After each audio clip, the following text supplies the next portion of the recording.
Welcome to the late night chat.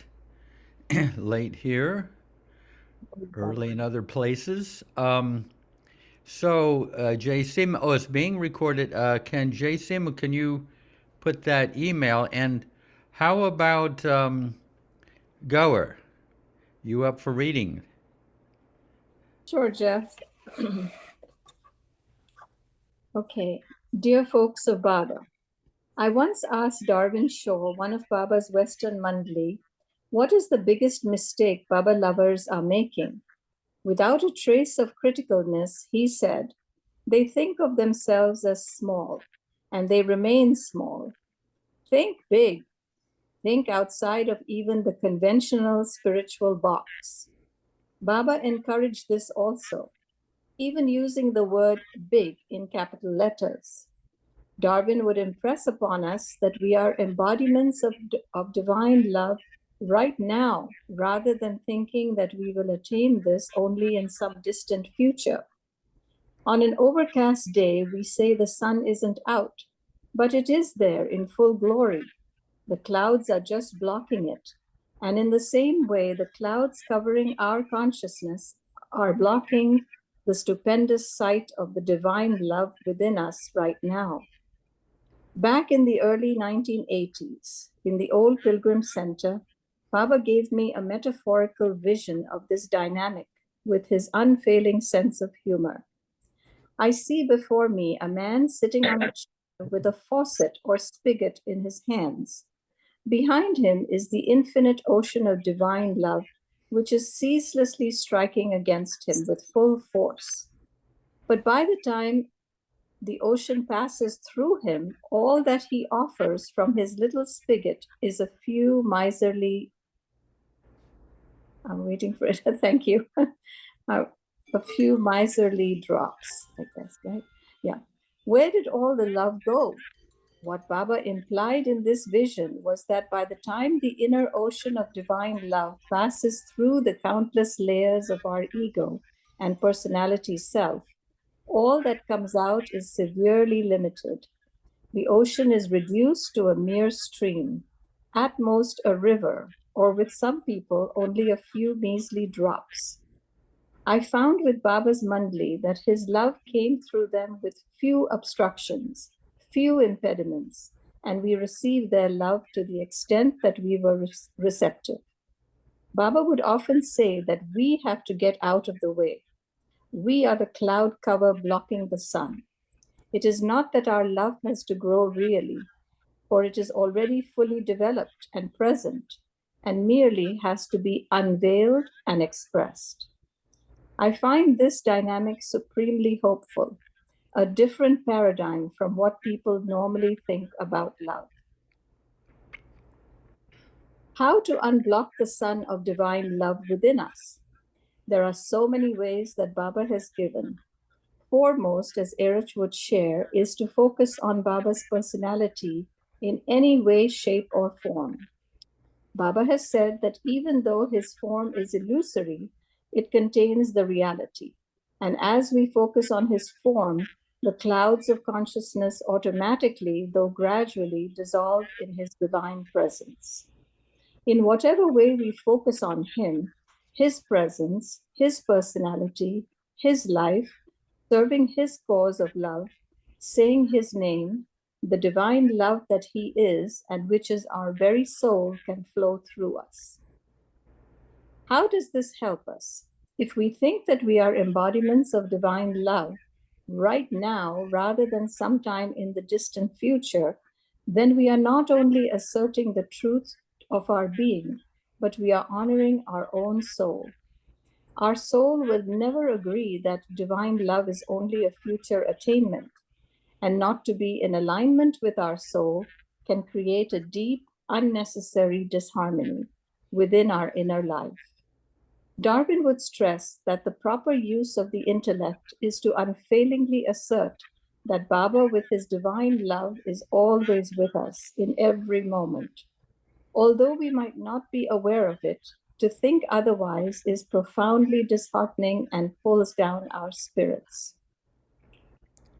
How can we help in channeling the divine love within us? Darwin used to say, don't think of yourself as a base of operations. Think of yourself as a conduit. In this way, we are less apt to obstruct or impede the flow of divine love when we think of ourselves as a vehicle, with love flowing through us rather than coming from us, as most people think. This can result in what Darwin encouraged in us: high self esteem without egoism. With all their love, the mandali did not radiate a sense of self importance. Do you feel at the innermost level that you embody Baba's divine love, even if you are only sometimes aware of it? In what ways do you observe that you are obstructing the flow of this love? Can you see Darwin's distinction of thinking of ourselves as a conduit rather than as a base of operations? Can you see how that impedes the flow of love through us? Do you spend too much time dwelling on the past and the future and are unavailable to this love within that is the present? I once quoted Baba's words to Mirwan Jasawala, one of the Mandli: live more and more in the present, which is ever beautiful and stretches away beyond the limits of the past and the future. I asked him what these words meant to him. He replied, you won't find Baba in the past or the future. You will only find him in the present. In his love, Jeff.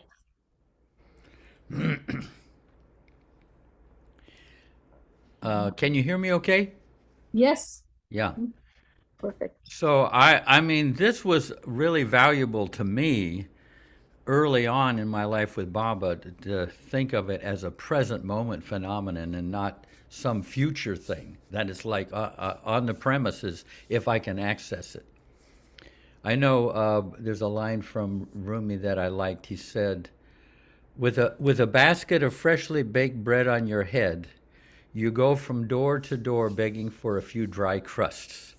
You know, we've got it on us. But uh, I'm just curious to see, I mean, maybe later on we'll touch on it.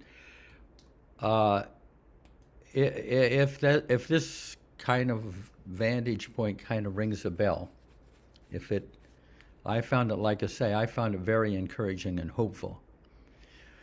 Anybody want to venture out? Uh-oh. Okay, Jeff, I'll just say a few words. Okay, good. So, yeah, so to think of yourself as a conduit, I think is the best way you've described it. Um, and so that whatever you're doing, you're not thinking Baba is coming from me. It's like Baba flows through you. It's like in everything that you do, whether it's helping somebody, whether it's, being around somebody, whether it's talking about Baba, whether it's you just naturally let Baba flow through you. And with me, that happens a lot, I have to say, in more recent years, not in the past, of course. I was far, far from that, but I've learned to let to relax into Baba. As I can't explain it very well, but I feel that in every way, whether it's talking to somebody, whether it's interacting, whether it's I just feel in ways that I touch people's lives, it's Baba coming through me and not Gohar interacting with them. That's the best I can explain it. Beautifully. No, that's exactly what I felt Darwin was talking about. You know, and so it's yeah, you feel like you're getting being eclipsed in a certain way, and you know, and it happens at various times during the day, not necessarily all the time. Mhm. Oh, we got Betty up there. Well, I couldn't resist. I call it saying yes to life, always saying yes. It um, I guess it's as simple as that. And of course, if you get right down to it, you can't always say yes, but it's just a yes to whoever, people on the street. Oh, how are you? Nice morning. It's a, it's, it's an, saying yes to life. But that's all. Yeah. Yeah, in fact, I mean, that's kind of my approach is say yes, but then after I say yes, then I can say no. Meaning that I say yes that this person over here is abusing, Oh, well, their whatever, their child, or being. I can say yes, that is what is, and then see what I can do if the love in coming through me can change the situation. yeah, But I do feel like I have to say yes because to say no means that I am cutting myself off from what is, you know. Oh, Does go anyone ahead. else, Jeff, excuse me, does anyone Yeah. else hear a background noise? Oh, could it I've be been me? hearing a background noise from the Yeah, beginning. yes, yeah. yeah. Okay, I'm gonna turn off my audio and see if it makes a difference. Oh, I don't know who it is, but thank you. But don't we need Jeff? So now Jeff's not going to talk. How are you gonna moderate if you're muted? Yeah. No, no, we can't hear you, Jeff. Oh, no, when I'm gonna speak, I'll turn it on. But did the noise go away? We didn't have enough of a chance to see. Okay, I'm gonna turn myself off and you Seems, let me know if it improves. I seems to be, think it's not a problem from your side, Jeff. okay. Hmm. Okay, Roberto. Hey, everybody. I use something called two-way prayer where I speak to God. I ask God for guidance every day. And I do it with my writing, and it's a form of channeling. I'm a writer, so I allow God to speak through my pen. And it's a similar thing. And I'll read what I wrote today. Similar to what we just read, I think. Um, God, what is your vision for me today? Or Baba. My dear beloved Robert, know that I'm here inside of you. You need not be sad. I'm here with you, always present, always love. Be patient with everything. It will happen in my time. There is nothing really to worry about. I am here, always willing and ready to help you. You need to open up to that continuously. That is the key to your serenity. Continuously being open to me, no breaks to any distractions or any illusion. That's what I got. Beautiful. Thank Yep, you. that's right from the source. Thank you. Anyone else? I mean, can you folks relate to the fact that that ocean is striking you right now, in the present, even though it has to go through all these layers of the ego and the personality and everything? Do you feel that could be true? I mean, that's how Darwin in the early years kind of impressed upon us, to be aware of that and try to like break the dam open in certain places so that the flow can come through. The ocean can come through. Can you give an example of what you're talking about? Because I really don't get it. Like in your life and your day, how does that look? Beside the fact that you're nice to someone or help somebody or something? Yeah, it's well, it was kind of what Goer was saying. There's a sense that what's happening, there's a flow that's coming that's beyond, it's coming through me, but it's coming from a deeper source and it's flowing through. Oh, And in varying degrees. Sometimes it's very strong and a little bit more of that inner ocean flows through. Other times it's less coming through. But it takes, I guess, a certain sensitivity on the inner side of our awareness to pick up something coming from the other dimension into this dimension where I happen to be lingering, so to speak. We'll see if we can get back to that too. Shaw. Yeah. Sorry. Hold on. Can you hear me all right? Yeah, yeah. Yeah, so this is my favorite subject. Um, Basically getting in tune with your higher self. And so my formula is truth, love, purity, beauty. So this is how I break it down. To constantly feed yourself with truths and be around people who understand those things. And then that helps you with getting a vision for proper alignment, both inner and outer.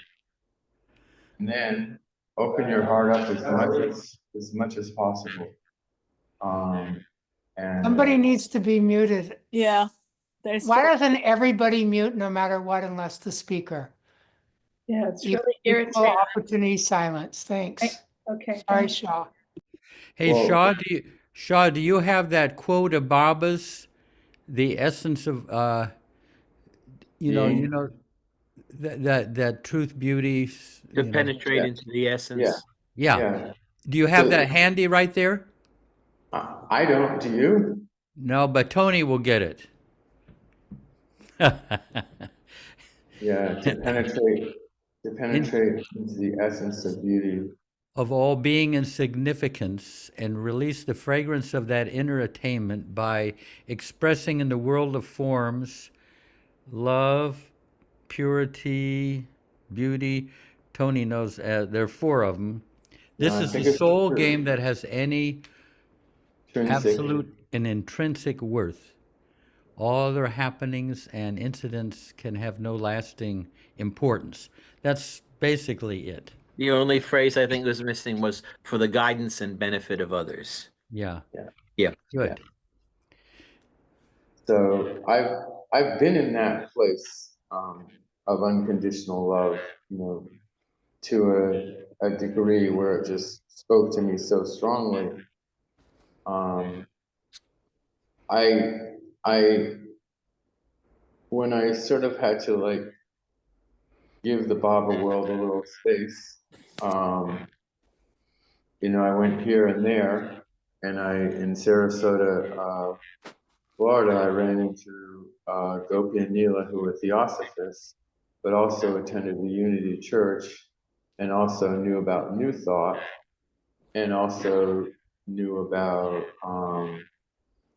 what's his name, who had these revelations in the park, who's so popular and so great. Yeah. But I guess you all said actually read a lot of Baba stuff. What's his name? San Francisco area, I think. Anyways, there's a lot of good people out there. So basically, while I was out here and there, I had no choice but to find Baba everywhere, in everyone and everything. And so I got pretty good at it. And I went into mosques, temples, churches, out on the street in many places. And so this regular Joe actually doesn't have a problem with saying Baba's name. Doesn't have a problem with, you know, like the people, when I say Baba's name, the people receive his name and they receive that energy. And I think the trick is walking in it and then having enough time, spend enough time with people around the world that you can find somewhere where their comfort level is and speaking from there. Yeah. But in terms of the Baba community itself, what I took on 33 years ago was so deep, so intense, so not politically correct seemingly in so many different areas. And I was so unable to really have an easy voice like this now. But I still can't have that easy voice because some of those things just aren't meant for everybody to hear. And that is, you know, part of my maturing as well. But I will say one thing again. I was in such a high place that I was able to go so deeply at the root of a problem that I was barely perceiving, but perceived it more and more as I went along. But in the end, you're, as much as you are rescuing someone else, you're rescuing yourself too, because you have, if this is really true stuff, you have to go as deep as it goes with them. And, you know, you've ruined your reputation so much and you stuck yourself in the mud so much, you got to find your way out too. So, Yeah. you know, Oh. you're actually, yeah, that's exactly what you're doing. You're actually like doing what I may have done in the past. Like, I believe I led 600 African Americans to their death, attacking a fort in Charleston, 80 miles down the road, which is probably why I got this job, because I'm kind of like Baba's special forces. And Jeff knows a story that he could tell sometime about the barn if he ever thinks it's appropriate, because apparently I'm Well, not always so good at that. well, let's, I'm okay, well, out. let's go. Let's, Lanita had something up there in the corner. Let's see. Thank you, Shaw. Yeah. Lanita, you are muted though. Anita. Oh, hi. Paula, you're not muted yet. Somebody's not muted and it's very irritating. Paula, is anybody else not muted? Thank you. Sorry. Okay, go ahead, Lanita. Oh, Jai Baba. Actually, this is one of my favorite subjects. You know, not that I know what I'm doing, but you know what I'm thinking. But I like to think that way because it's very recent. Maybe after I came to live in Myrtle Beach, and maybe 3 or 4 years that I feel that I got close to Baba. Because I'm doing arti every single day, morning and evening, just because I think Baba told me to do, you know, inwardly, and I just feel compelled to do it, and also going to Baba's house all the time. Well, the thing is that I start feeling this, that whatever happened that is not from me, you know. For example, I have a plan, you know, to go out, do that, do this or do that, whatever. And doesn't happen the way I plan it. It just happened totally different way, you know. And I'm learning to say, okay, Baba, that's how you want. Fine. That's the way you want now. This thing, you know, doesn't not happen the way I want, but they happen the way you want. Okay, I'm learning how to just accept that and say, yes, Baba. You know, yes, your thoughts, your words, your deeds through me. And I have this thought every morning, you know, and I think it's helping me just to surrender, because I think, Baba, this is your thoughts, your words, and your deeds that go through me. And I think about this loop, you know, that goes through me and go out of me from Baba. And I'm learning more and more. I think I'm more comfortable about my plans being changed by Baba, you know, because he wants me to do something else, you know. He doesn't want me to do what I want, you know. And I just learning that that's a beautiful thing, you know, to learn that my husband passed away 9 years ago, you know, and I had a very hard time to accept that. Just to say, yes, Baba, that's your will. You need him, you know. So you need me. You need him more than I do, you know. And since Ira came to me, my late husband, he came to me once, and he said it to me. Everything is gratitude. There's only these two things. He was very clear. He came from wherever he was, you know. Tell me that everything is gratitude and love. There is nothing else. That's all.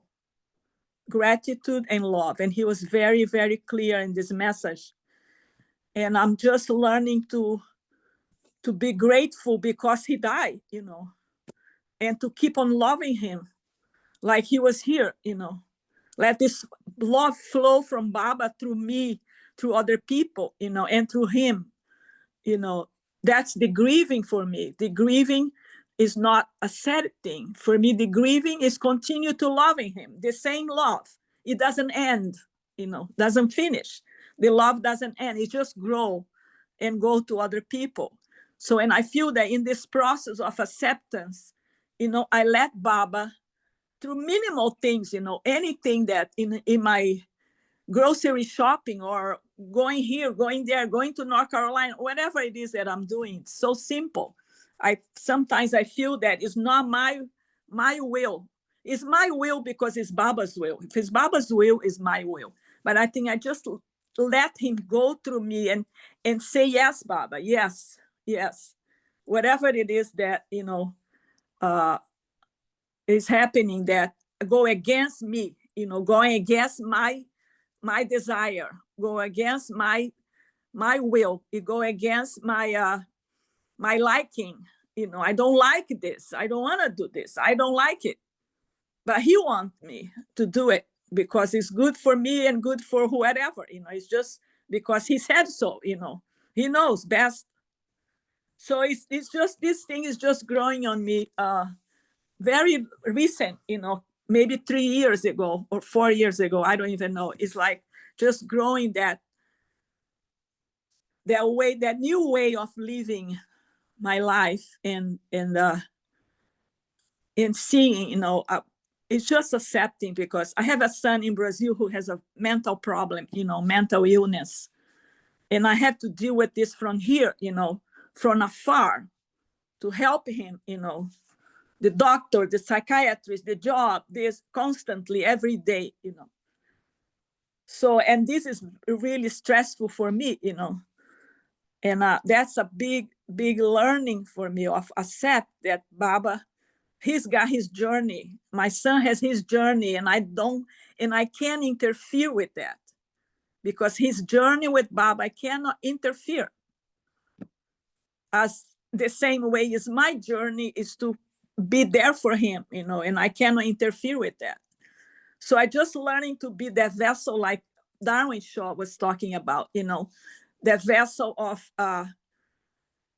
let Baba go through me and do his work and get out of the way, Whatever it is, the work it is that sometimes I don't want to, but I don't want my son be sick, but he is. So that's all, he is. And that's Baba's will. That's his journey with Baba, whatever it is. So, okay. So that's it for me. I don't want to talk too much. Thank you. Jai Meher Baba, everybody. Thank you. Thank you. Right on subject. Okay. Where we go from New York. Oh my God. Those people are all different up there.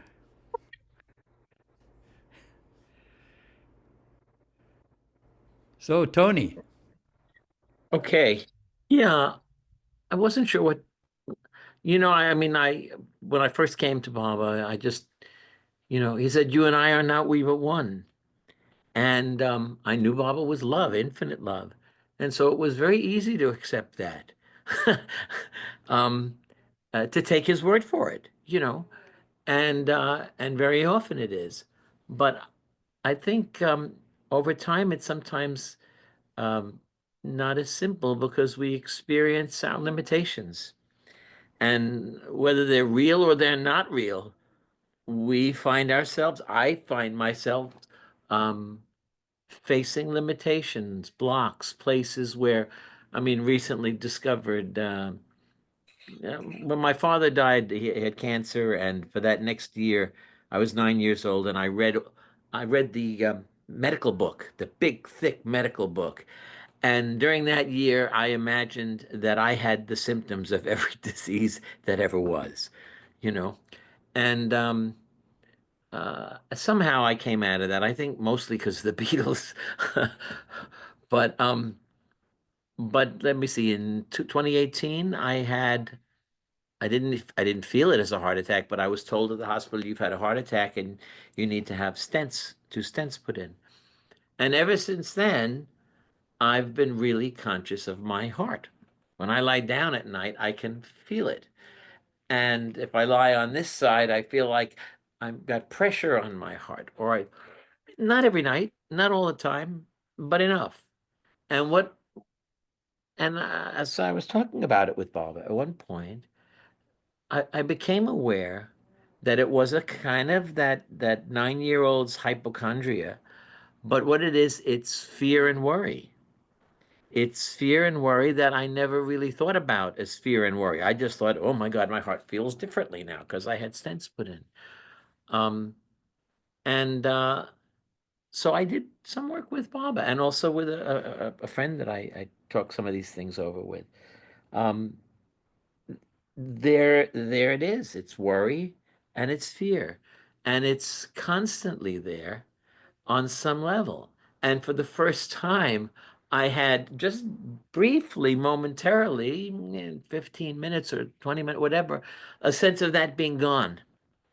And how much love was flowing through, how much love I felt, because that impediment that I didn't even really consciously know was there had was cleared away. Um, and I think I think probably all of us. I certainly have experience of a lot of things like that, limitations, stuff that I'm not consciously aware of, the blocks to love's, to the awareness of love's presence.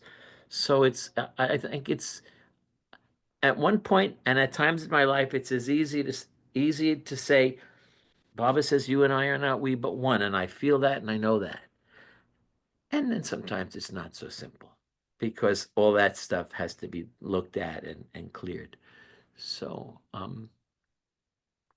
yeah, that's kind of how I feel about it. I can't hear you, Jeff.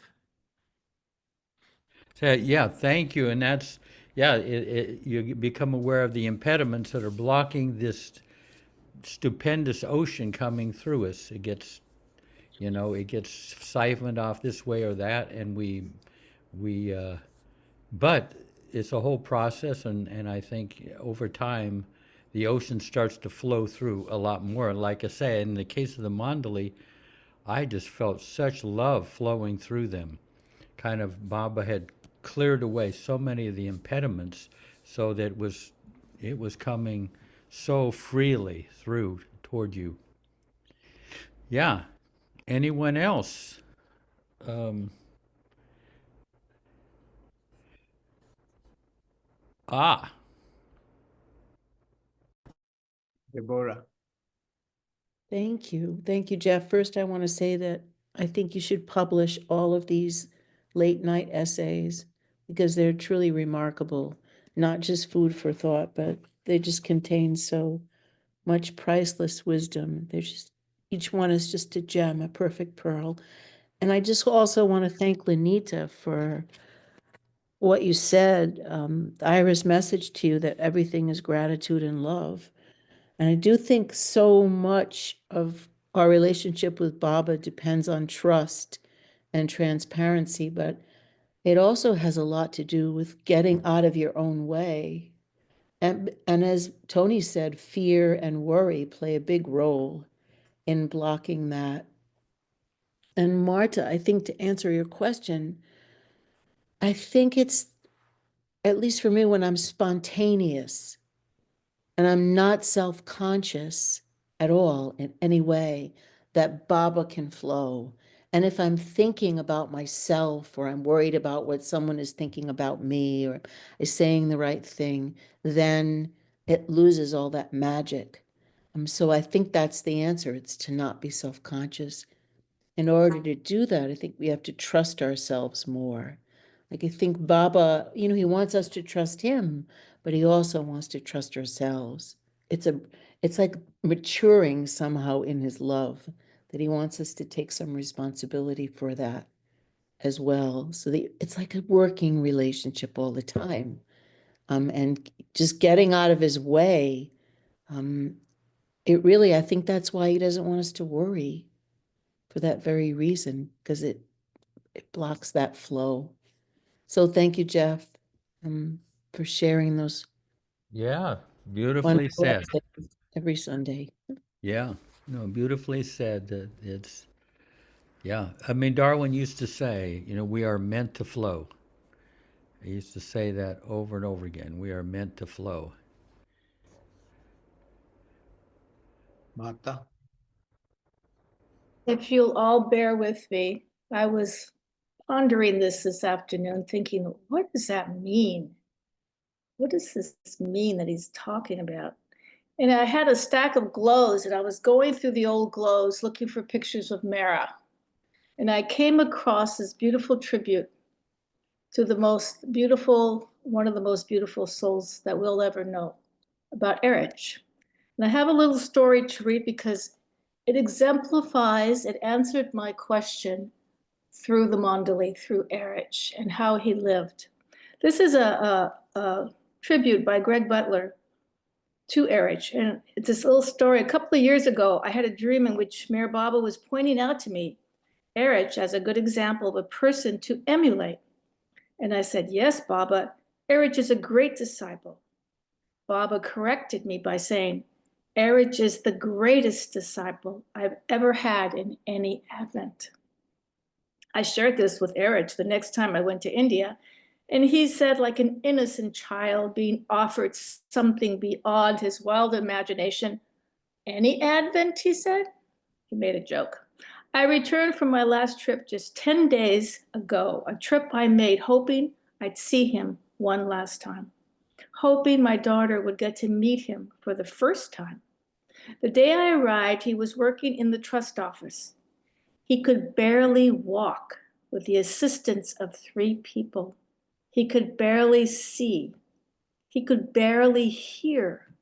And he was still seeking ways, as only a perfect slave can do, to serve his master without thought of himself. The last day we were at Marizad was a Tuesday, 12 days ago. It wasn't Erich's day to be in Mandali Hall because it was Parsi New Year. Erich was not working at the trust. His blood pressure was very low.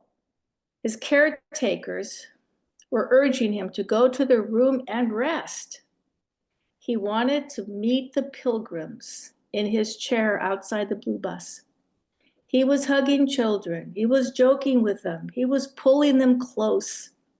Later, he joined everyone in Mandali Hall and became the center of everyone's attention. In some ways, it was his humiliation, as he used to be so strong. But in the truest sense of the word, it was his glorification, as I knew that in that body, though it was wasting away, was the greatest man in the world, serving his Lord's business as usual. Through his surrender of himself to his higher self, Erich showed us all that it is possible for the drop to transcend itself, for the drop to transcend itself by living a life that is completely in the service of the ocean. It was an incredible thing to watch. Every moment of Erich's life was an act of love. And I think that's a perfect example of a conduit beyond a conduit. He was love for only Baba and all of us. So. Yeah, I was with Glenn McGreeny yesterday, and he shared this. He was sitting with Erich this was actually in around 1975. Oh. He was sitting with Erich, and Erich had a stroke right there, and he tilted over.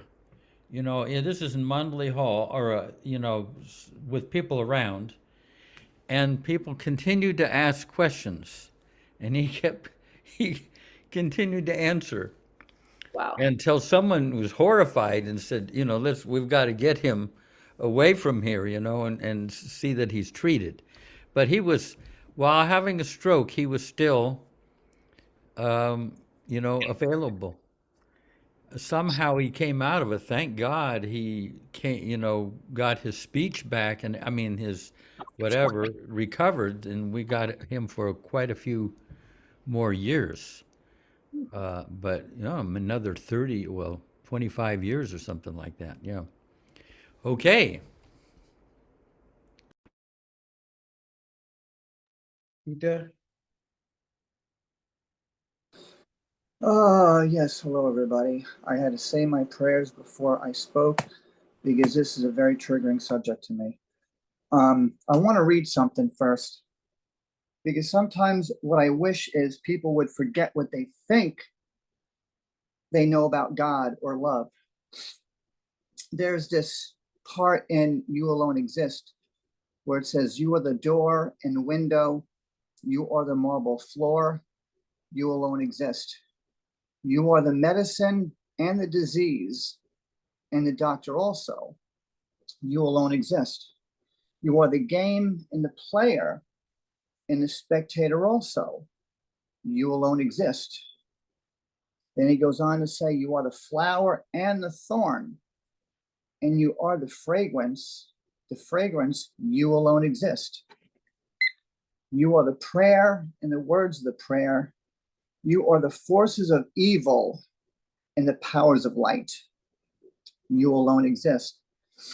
Sometimes I am very bitter because when I've had spiritual talks, people look at me, and I know from my spiritual work that my will doesn't work, that I have to go to Mayor Baba. I have to say, Baba's doing this, Baba's doing that. And people have looked at me like that can't possibly be true. You can't possibly be a spiritual person. It's an insult. And sometimes I go to work and I'm mad, really mad. And the other day, I was injured for about a week and a half with a back injury, and I just hit my eye really hard with a Baba pendant, so my eye's like swollen. I went to work. I worked a different region. I went back working a different region. I wound up talking with a Marine that I know. He's a nice guy, but he's like rough. And I told him that I'm back working here. They got me out of the other place and they stuck me in it. He says, dude, they need to have you there. I'm like, what do you mean? He says, you're good at, basically he paraphrases, says, you're good at what you do. They need to have you there. He says, you probably do the work of two people.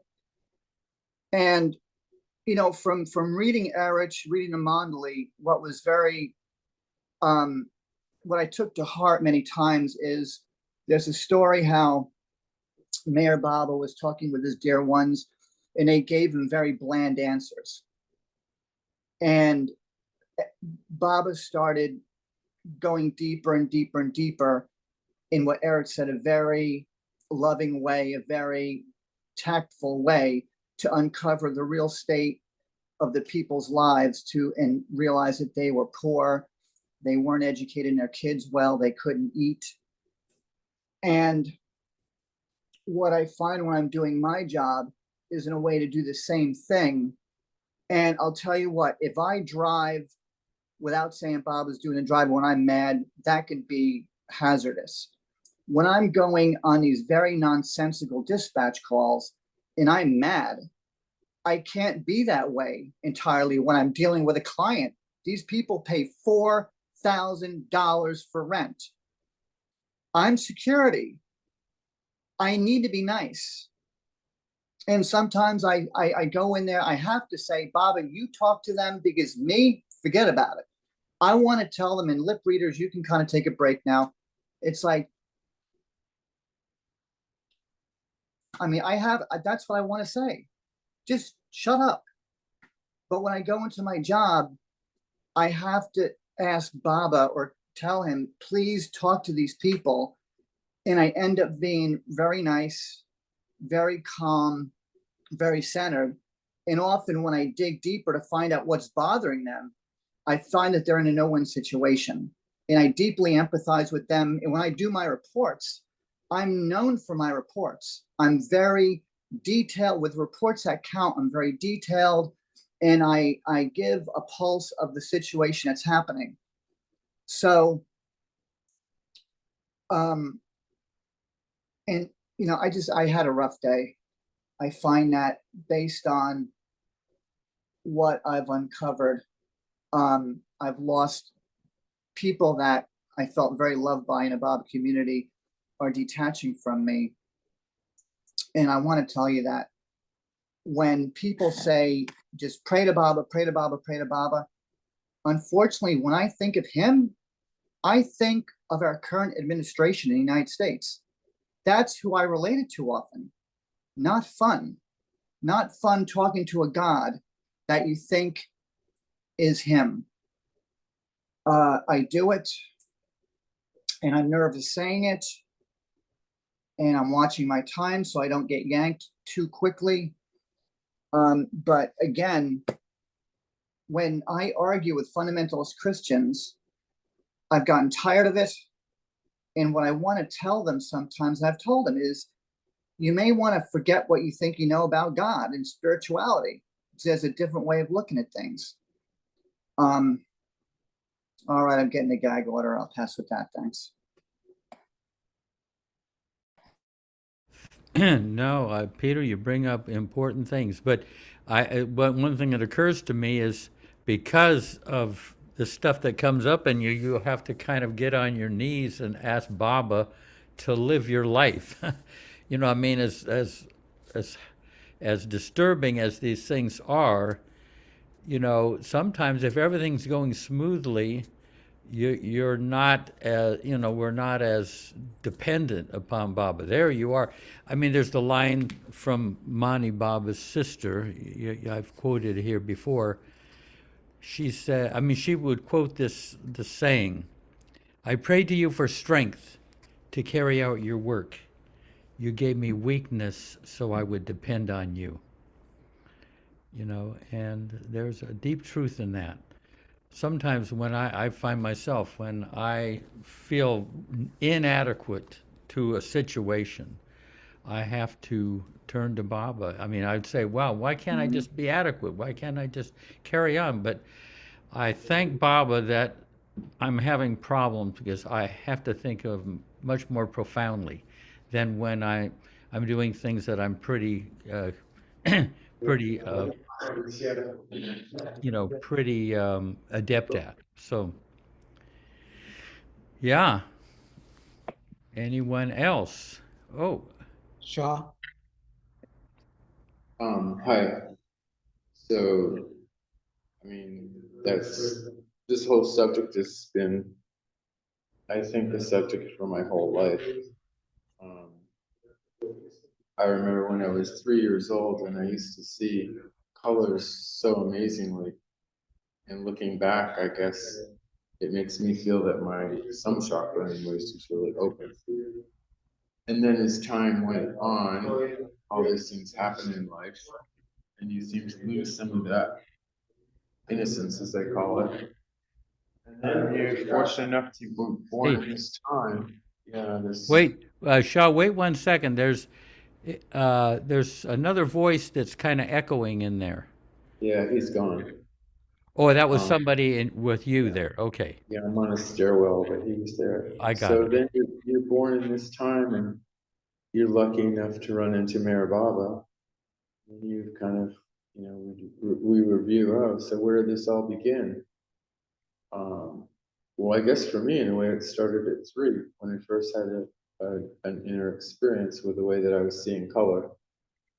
And then I remember when I was 11, I went to the World's Fair in New York. And when I saw the Disney exhibit of It's a Small World After All, and I saw a boy and a girl from every country singing It's a Small World After All in their local dress, it was really a good expression of the one love. And you know how Baba said that artists are often the ones that are the most aware and awake in the West. And it just seems to me that some artist working for Disney was aware of that concept of the one love. So I would have to say he was aware of Mayor Baba. I think actually Super Mario, the way he looks at Mayor Baba in his 50s, same thing. whatever artist created Super Mario, I think, made him look the way he does for very consciously. And when Bob Marley sung Don't Worry, I'm sure he knew about Meher Baba and Meher Baba's expression about don't worry, be happy. And when I was in Sarasota, Florida, back in the 90s, when I was 63, I was always trying to hang out with great people. And I found a little spot where everybody was there. Kids from New College in Ringling, and then, artists, and then, and others at New College. And then there we even had, there was one gentleman I was talking to one time, and quite a few of his friends were Nobel Prize winners in physics. He was right up there himself. And then we had a homeless woman that came there every day that the owner was trying to help out. And it was a great place. And then right in the parking lot where that place was, in the back of it, I found myself one day standing on sacred energy. And I knew it had to be the American Indians that were in that area back in the day. But I bring it up because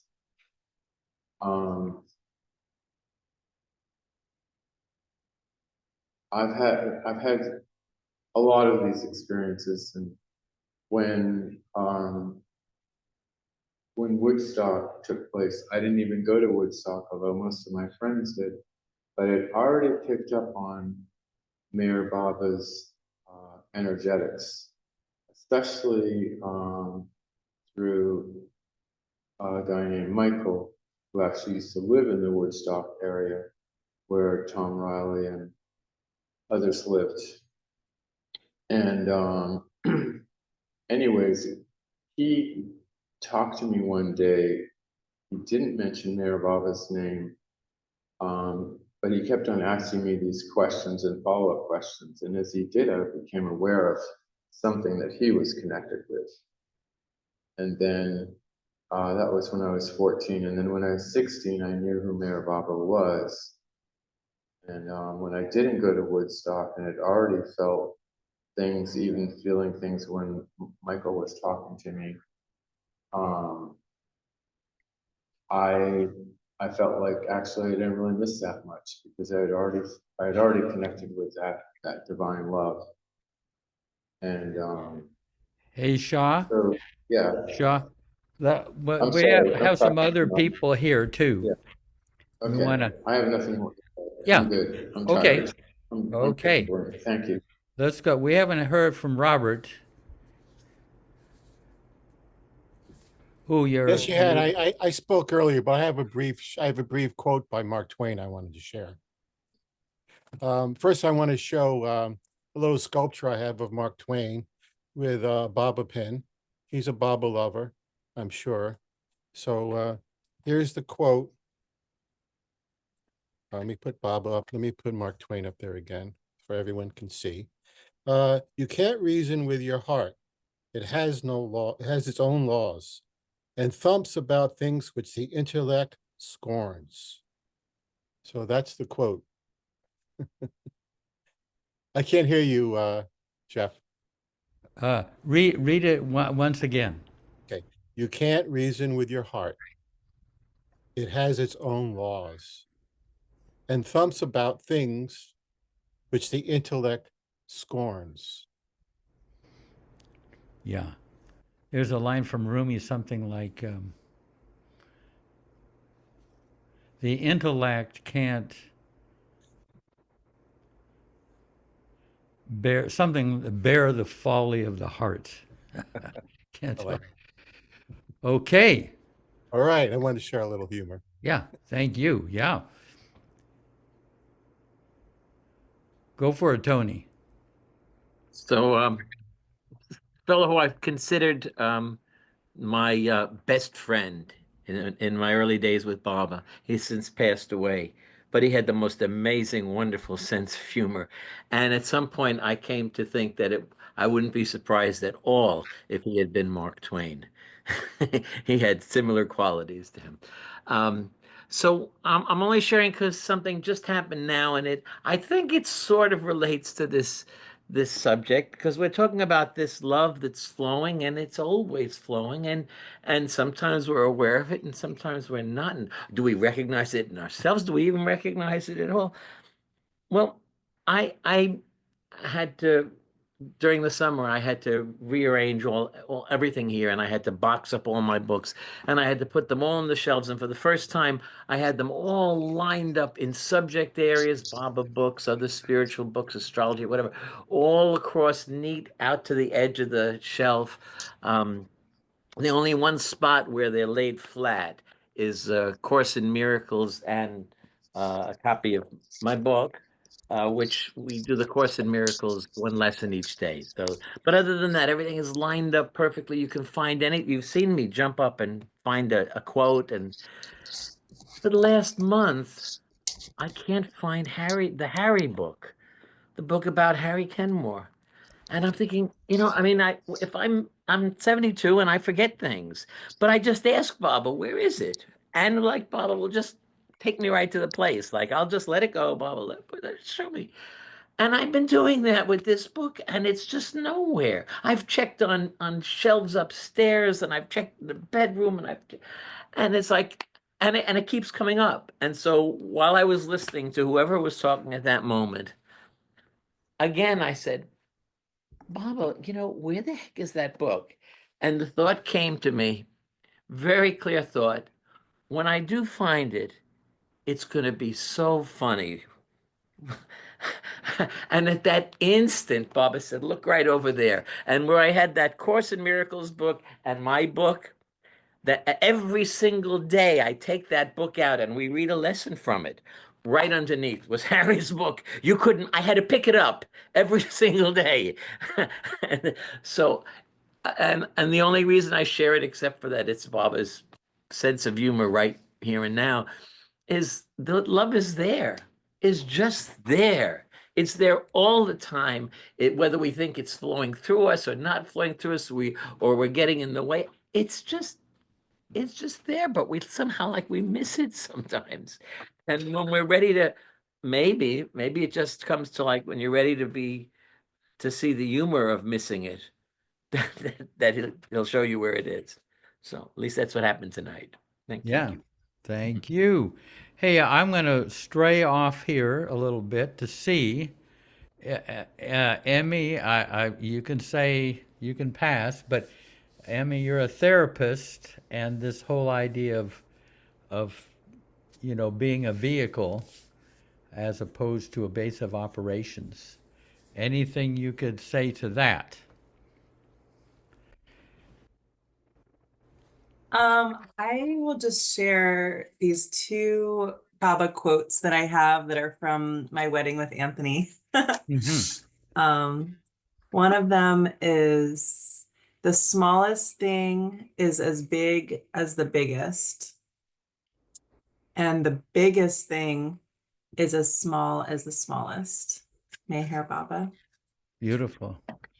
And to express love is to speak lovingly, think lovingly, and act lovingly.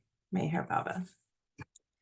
So I have these on my desk with me. Yeah. My mom created these for Anthony and I like almost a decade ago, and I love them so much. So, But say, as a therapist, do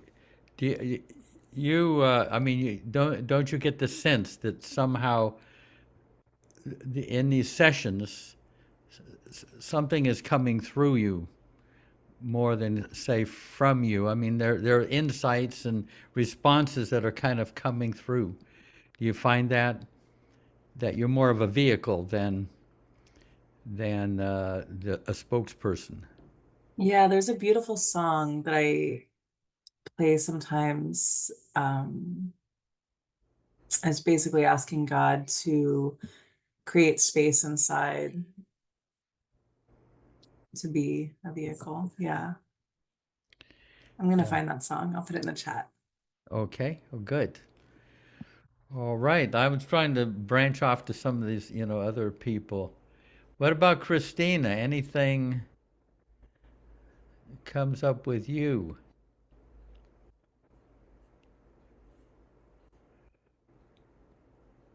Oh, she. Hi there. I'm making dinner and I'm Oh, just really enjoying uh-huh. hearing everyone talk. I unfortunately don't have a lot to add this evening, but I will in the future. Okay. Good. I'm just like I say, I'm branching around here just to, uh, and anybody can pass if they like. Jeff, I thought of something. Yeah, go Now that you ahead. just said that, when you were speaking to Emmy, I thought, well, 45, 50 years of being a massage therapist, when I put my hands on my client, then Baba takes over. And I'm just saying Baba's name through the whole massage. So I would imagine that might be what you're speaking Yeah, towards. yeah. I mean, yeah, and the ocean can come through you even if you're not even so aware of it. But I got one massage from you, and I got the rest that I don't normally get. It takes weeks to get that kind of a rest. So, You got drowned. You got drowned in Baba. yeah, I just kind of got washed away. But it's a great. I mean, these things that things like massage and therapy and everything. When you dedicate it to Baba, amazing things come through, whether or not you're aware of it. But if you're the recipient of it, that's something great. I know that Terry up there, Terry and Diane, she being you know, working in a dentist, she was very much, as she's expressed it over the years, a vehicle for love for these people that she had. Terry, are you around? We are. Diane's not feeling well, so we kind of got into bed and we're just Oh, resting. But okay. I can share with you that for me, um, well, since even before I knew Baba, I tried to lead with love.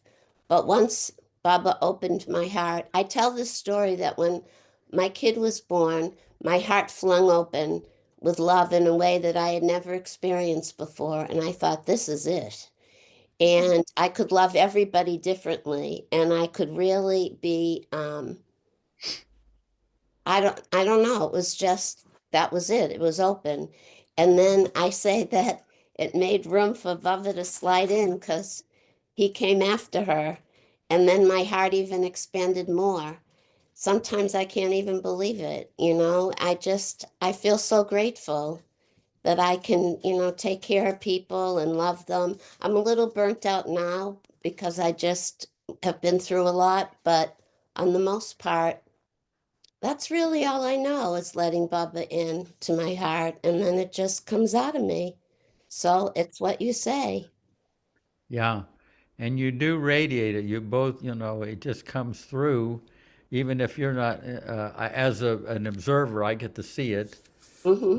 and you may or may not be fully aware of it, but the love comes through. It's just, what a great life, a great opportunity we have. Hey, Yeah. Bubba. Let's see. What I'm going to arrange a little bit. Oh, okay, yeah. Emmy. I found the lyrics to that song Okay. about when you talked about being a vessel. This is what Yeah. comes to me is this song. O cosmic creator of all that is, O cosmic source of all vibration, inspire us to be receptive, to create internal space where your presence can reside. Move in us as creativity so we can be the perfect vessels of your mission. Enlighten us that we may serve the highest good and find solace in forgiveness. Hallelujah. May we always remember our purpose, illuminate the wisdom in every moment, for this infinity is yours and its experience is mine. I am yours, you are mine. This is ours, I am thine, from the beginning without end. forever and ever. Amen. Wow, that is fantastic. Jeez. Wow. That guy was drinking the Kool-Aid that night. No, no, that's beautiful. Wow. And but it's actually a song too, you say. Well, sometime get it, maybe you can play it for us, Hey, how can you do it again? Someone is asking that you read that again. Yeah, I'll play it. Oh, can you play it? Okay. I just need to be able to share my screen.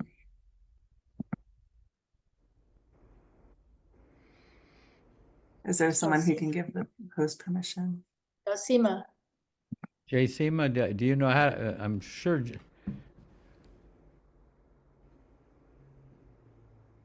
you have to put it on original sound? I think the host has to do it. Jay Seema. Let's see where he is. Or Gail. This is our captain has jumped the ship. Let's see. No, I'm sorry. What's the question, Jeff? Emmy's trying to get a song to be heard. Oh. Yeah, are you playing an instrument, Emmy? No, she's playing a recording. Oh, okay. Well, needs to be I'm not unfortunately, I'm not a host or a co-host. Only the host can is a make a co-host. Yeah. If you're playing it from a YouTube, Yeah. then Yeah, you need to be a co-host for that. but you can just play it with the play it on your computer with your microphone on, and we'll all hear it. Okay. Oh, there you got it.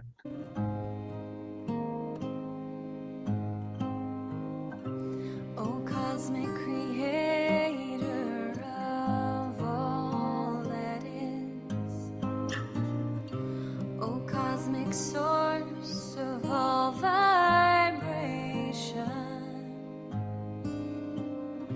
inspire us to be receptive, to create internal space where your presence can reside.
Wow, that was lovely.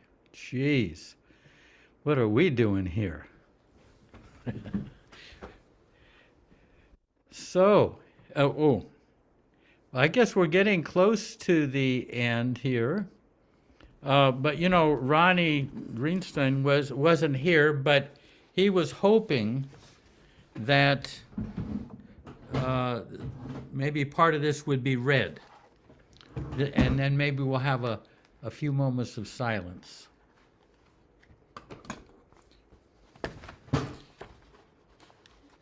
Let me get some glasses here. I forgot my glasses, so this is kind of connected to that. The subject of this session. The illusion that most these are Baba's words from the discourses. The illusion that most aspirants find difficult to shake is the belief that infinite truth is an object that has to be attained in some distant future, and that all life is just a means for this attainment. If truth were to be confined only to the future and not to the past or the present, it would not be infinite. It would be at once become limited as an event that has its origin in time. All that life is and has is at once deprived of intrinsic significance if it comes to be regarded as merely instrumental to some far-off event. This is definitely a false point of view. Life is not meant to be rich in spiritual significance at some distant date, but it can be so at every moment if the mind is disburdened of illusions. Only through a clear and tranquil mind is the true nature of spiritual infinity grasped, not as something that is yet to be, but that already has been, is, and ever will be eternal self-fulfillment. When every moment is rich with eternal significance, there is neither the lingering clinging to the dead past, nor a longing expectation for the future, but an integral living in the eternal now. Only through such living can the spiritual infinity of the truth be realized in life. And then there's one last sentence. When life seems to be idle or empty, it is not due to any curtailment of the infinity of the truth, but to one's own lack of capacity to enter into its full possession. So we got some work to do. So let's have a few moments of silence.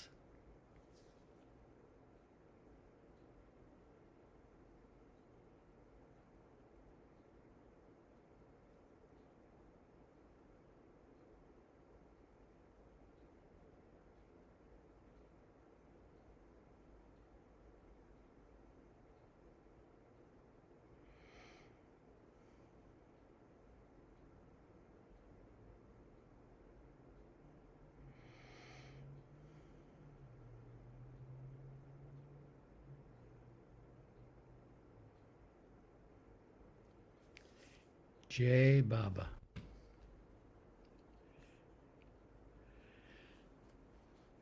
So, any last minute comments or anything? I have a quote, Jeff. Okay. This is Baba says, "The mind has its place, but not until the heart has had its say." Jai Baba. Yeah, that's one a beautiful quote. And then we're going to end with Nasreen. I was going to see. There was something I was going to quote, but it seems to have slipped my mind. This is one thing that that's kind of related to this subject. I was with Darwin. A few of us were at the refectory. Darwin was about 94 or 5, something like that.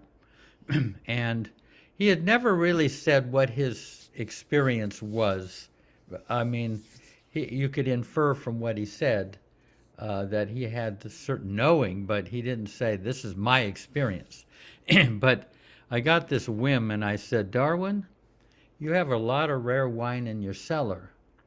And if you die, it's just going to go to your relatives. I think we should bring it up now and enjoy it. Yeah. So he kind of got a kick out of it. And this is what he said. He said, just as you breathe in and out all day and you don't say it's now time to inhale, now it's time to exhale, the breathing is automatic. He said, eventually, life just unfolds. You're not trying to get things to go this way or that way. You've let go. And so the consciousness is freed up at the level of the world. It goes up to the level of the spirit and out to the far corners of the universe. And you live in and through everyone. So basically, I was looking over at him, this old,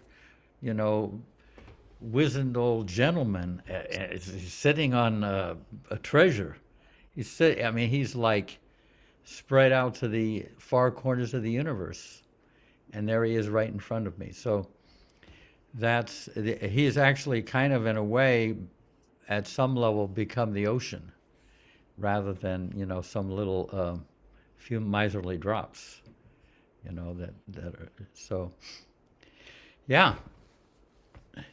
Now, Nasreen, can you liberate us from this prison?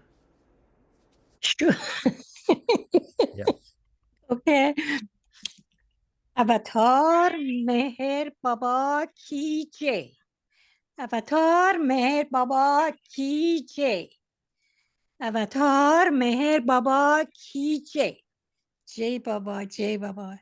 Thank you. Thank you. Thank you. Thank you. Yeah. Any last minute remarks or anything? Comments? I'd love to hear you sing open another. that wine? Jeff, What's did you that? ever get to open that wine? Well, I enjoyed it over the years. I had about 30 years of Darwin just kind of radiating, spilling wine. Well, I used to think of Darwin, our way that we approached Darwin. He was like a wine barrel, and we were just like poking holes in it, and and getting whatever we could out of it. And he was so kind of laid back and unassuming, but he had found that, that ocean, and that ocean was able to kind of flow through. But yeah, there were a lot of holes in that wine barrel by the time he was laid into the ground, I would say. Yeah. Anything else? Can you sing another song for us? Another song.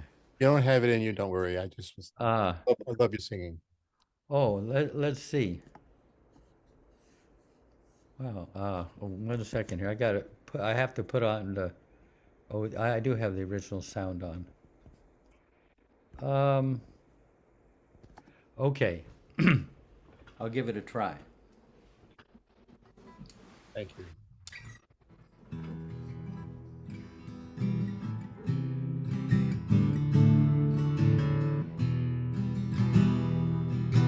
Oh, he is beautiful to me, and in my wildest dreams did I ever dream he would come to me. Now I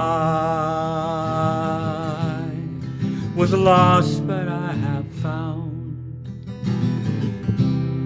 true heaven through his love and comfort, knowing he is beautiful to me.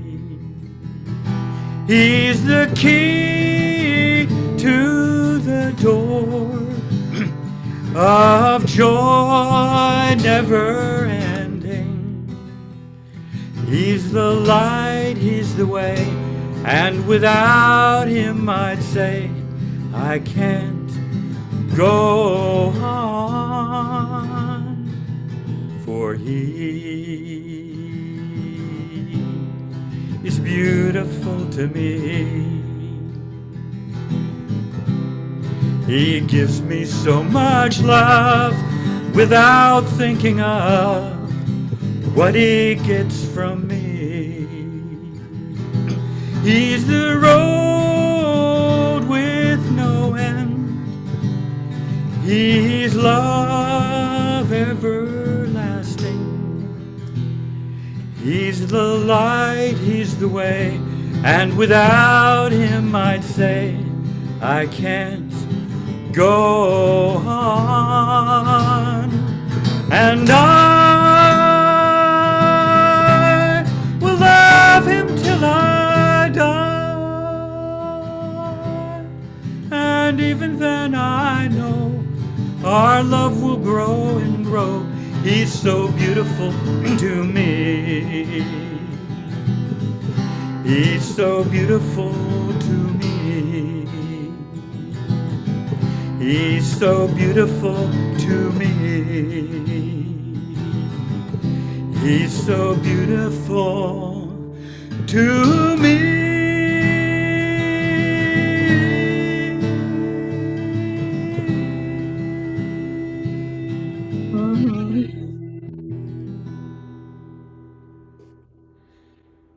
Jai Baba. Beautiful. Thank you, Jeff. Okay. Thank you, Jeff. Now, everybody can go to bed now. Much, much love. Jai Baba. Jai Baba. True. Jai Baba. Thank Jai Baba. you. Yeah. Thank you. Thank you. Thank you. Jai Baba. Yeah, and Sabine and Johannes, they didn't realize that we have this thing over here called daylight savings time. Well, we know you have it. We just forgot that you do it earlier than we do it. We do it end of March. Oh, I see. Yeah. And Baba woke me up today at 2:15, Me too. but I didn't realize. So I Yeah. went back to sleep for an hour. Yeah. I did put in their daylight savings time on the email, but do you get the emails? Yeah, I Yeah. didn't see that. Okay. Yeah. But yeah, so Would be great. Yeah. I will put it in a diary now. So next year we should be on time. Yeah. Do you Okay. always change the second weekend or? I guess I kind of get mixed up. I just know that it's Harry. on Saturday night. I have to go around on the center and change all the clocks. That's all Okay. I know. I never quite know what date it is. I just know I've got to do it. No, it's on a Sunday. So Yeah. Yeah. what is it? This second Sunday of Yeah, second weekend in the month, I think. okay. And of March. how is it in autumn? There is another change, I Oh guess. yeah. Say Well, that we will again. figure it out. Johannes was asking how is it in autumn? Which weekend is it then in October? Middle of October? It's the first or second weekend in October, in Okay, November. so you're just 2 weeks ahead of us. Wait, no, it's No, November. November, I think, right? Oh, November. I think so. I Early think Rich- November. No. Okay, Rich. Oh, I will look it up and I put it Yeah, in the I could diary. It's November 2nd. That's what I thought. Oh, okay. Yeah. No, Early November. it's my Okay. sense of time on the center is all messed up. It's just you know the movie Groundhog Day. You know, it's just you just keep coming. Try to do it with love eventually, completely. Yeah. Okay. Oh, Paula's up there. She has her hand. Yeah. Uh-oh. You're muted. You're muted, Paula. Yeah. Jeff, this is crazy, but I still do not get the emails. I've written to Angela. I don't know what to do. Okay, Jay Seema, where's Yeah. Can you put your email in the chat? Oh yes, absolutely. Oh, good. Okay, right now I'm gonna put it right there. Yeah. Thank you so much. Yeah, Jay Seema's, you know, he's a higher pay grade than knows what he's doing. We'll save a little time here for it to get there in the chat.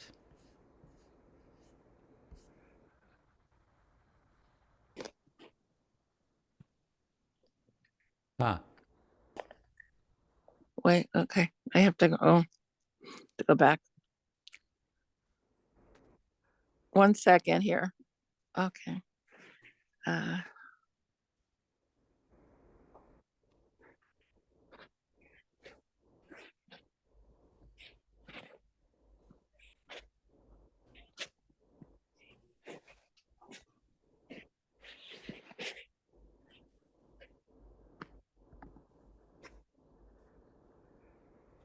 Jeff, even though you're not talking, nobody wants to leave. no, I think you're just dazed. It's in there, but it's not going through. I don't Huh. know why. Well, write it down. I'm writing it. Oh, Or you could just say it, or, I mean, if you don't mind, just say it verbally. Oh no, can I tell you, Josima? It's Yeah. Paula Pam W1 at gmail.com. Okay. Paula Pam W1 1 at gmail.com. Yeah. Is that one, is it spelled out or is it in the numeral? Oh, it's the numeral 1. Good. Okay. Okay. Yeah. Thank you Okay, so much. everyone, Bye-bye. you have a nice, as spring comes on here, enjoy. We're getting finally some reliably warm weather. Yeah. Okay, much love. Much love. Jeff, good night. Yeah, good night. Thanks.